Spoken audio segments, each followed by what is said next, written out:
Hi, thank you for selecting our construction drawings service.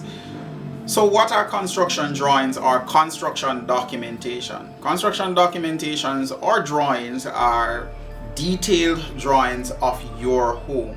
What does construction drawings include? Construction drawings include detailed floor plans, detailed elevation, sections, roof plan, anything that requires detailed or in-depth detail that will give instructions to the contractor to help him to build, right?